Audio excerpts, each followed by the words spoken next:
Hello दोस्तों, आज का जो टॉपिक है कॉन्स्टिपेशन। सिंपली कॉन्स्टिपेशन क्या है? जब आपका जो फीस है, जो मोशन है, वो आप पास नहीं कर पा रहे हो 2 से 3 दिन। कैसे होता है ये? आपका जो खाने पीना का जो लाइफस्टाइल है वो चेंज, लो फाइबर इनटेक है, आप एक्सरसाइज नहीं कर पा रहे हो, लो वाटर इनटेक है। जो डायबिटिक पेशेंट होते हैं उनको ज़्यादा रहता है, जो थायराइड हाइपोथायराइडिज्म वाले हैं उनको भी ज़्यादा प्रॉब्लम होती है ये, जिनको पार्किंसंस की डिजीज़ होती है वो भी ज़्यादा इसमें इन्वॉल्व होते हैं।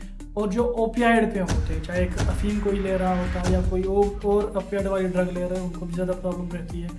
जो स्मोकर्स होते हैं, चाहे पैसिव और एक्टिव, उनको भी ये प्रॉब्लम रहती है। जो अल्कोहल कंजप्शन वाले, उनको भी ये प्रॉब्लम रहती है। जो स्टिंग जॉब वाले होते हैं, यानी कि सॉफ्टवेयर इंजीनियर्स होते हैं, जिनको कंप्यूटर पे ज़्यादा काम होता है, उनको भी ये प्रॉब्लम रहती है। इसको आप ठीक कैसे कर लोगे? सिंपली हाई फाइबर इनटेक, ज़्यादा से ज़्यादा एक्सरसाइज, ज़्यादा से ज़्यादा वाटर इनटेक करना है और green leafy vegetables add on करने हैं। बैलेंस्ड डाइट मेंटेन रखना है। आपका खाने पीने का जो तरीका है टोटली चेंज करना है। और जो नॉन वेजिटेरियंस होते हैं उनको जो रेड मीट होता है वो क्विट करना होता है, कम खाना होता है।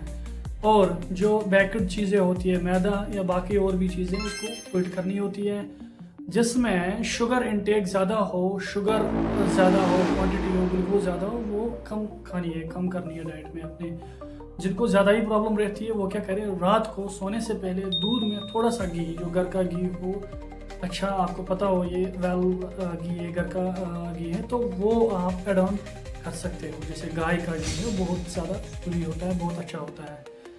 ठीक है। इसका दूसरा जो है, ये सब करके, ये सारा कुछ करके आप फिर भी शिकायत रह रही है कि कॉन्स्टिपेशन नहीं जा रही है, क्योंकि ओल्ड एज है, उनमें वो इतना एक्सरसाइज नहीं कर सकते हैं। जो बच्चे हैं उनको भी एक्सरसाइज का उतना ज़्यादा नहीं पता है, पानी इनटेक कम है, उनकी ओर ध्यान नहीं है ज़्यादा, तो क्या कर सकते हो? तो फार्माकोलॉजिकल चीज़ पे आते हैं। जैसे कि आपको बल्क फॉर्मिंग लैक्सेटिव्स होते हैं, जिसमें से साइलम होते हैं और मिथाइल सेलुलोस होते हैं। ये 2 जो ट्रीटमेंट हैं बहुत ज़रूरी है। ये क्लास ए है।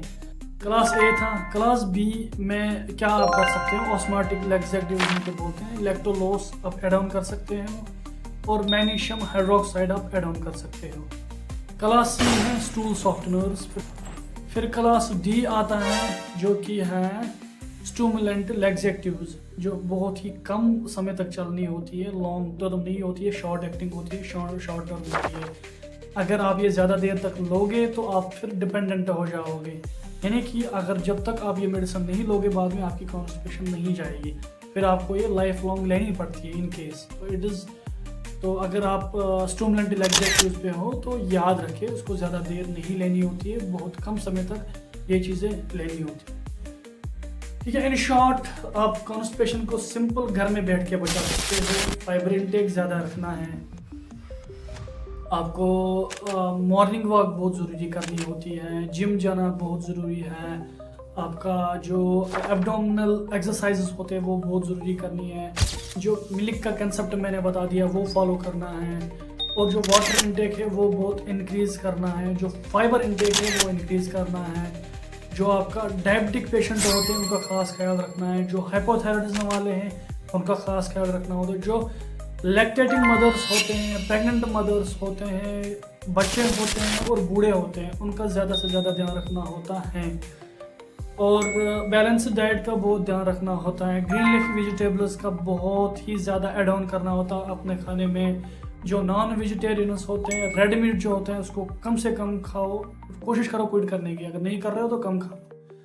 और सैलड ऐड ऑन करने हैं अपने खाने पीने में। वाटर इनटेक बहुत ज़्यादा करना है, अनटिल कंट्रा इंडिकेटेड। ओके। और आपको जो डिजीज़ अगर कोई है किसी को, चाहे वो डायबिटिक हो, चाहे वो हाइपोथायराइडिज्म हो, चाहे वो मस्कुलर डिसऑर्डर्स होते हैं, न्यूरोमस्कुलर डिसऑर्डर जैसे पार्किंसन होते हैं, चाहे वो इनवॉलंटरी यानी कि बाउल सिंड्रोम हो, तो उसको बहुत ज़्यादा ध्यान में रखना है, उनको मैनेज रखना है, स्टेबल रखना है, वो ट्रीटमेंट जो है वो कंटिन्यूसली फॉलो अप करना है। और क्या कर सकते, जो भी इन्वॉल्व हुए हैं ड्रग्स में, स्मोकिंग में, अल्कोहल में, प्लीज़ ज़्यादा से ज़्यादा जितना से जितना जल्दी हो सके इससे निकल जाओ, इससे पहले कि आपका परिवार ख़त्म हो जाए, आपकी सांसें रुक जाएं, आपका माँ बाप आप पे बोले कि ये हमारा नालायक बेटा है, ये कहकर आप डिप्रेशन में जाओगे, एंजाइटी में जाओगे। इससे पहले कि ये हादसा हो जाए, ये प्रॉब्लम हो जाए, कि आप पहले ही इससे निकल जाओ। ये अच्छी चीज़ें नहीं होती है। आपका सब कुछ रूइन होता है, आपका रेपुटेशन, आपका घर बार, आपका खाना, आपका पीना, सारा कुछ रूइन हो जाता है। आपका इंटरनल जो डाइजेस्टिव सिस्टम है, लंग्स की प्रॉब्लम हो जाती है, हार्ट की प्रॉब्लम हो जाती है। निकल जाओ इस चीज़ से, अच्छी नहीं होती है। समझ जाओ, जितना जल्दी हो सके समझ जाओ प्लीज़। मिलते हैं अगले वीडियो में, तब तक के लिए अपना खास ख्याल रखिए। अगर ये वीडियो वो देख रहा है जो ड्रग्स की शिकार हुआ है, ड्रग का शिकार हुआ है, तो निकल जाओ प्लीज़, मेहरबानी करके निकल जा रही। वीडियो को शेयर कर लो अगर अच्छी लग रही है तो।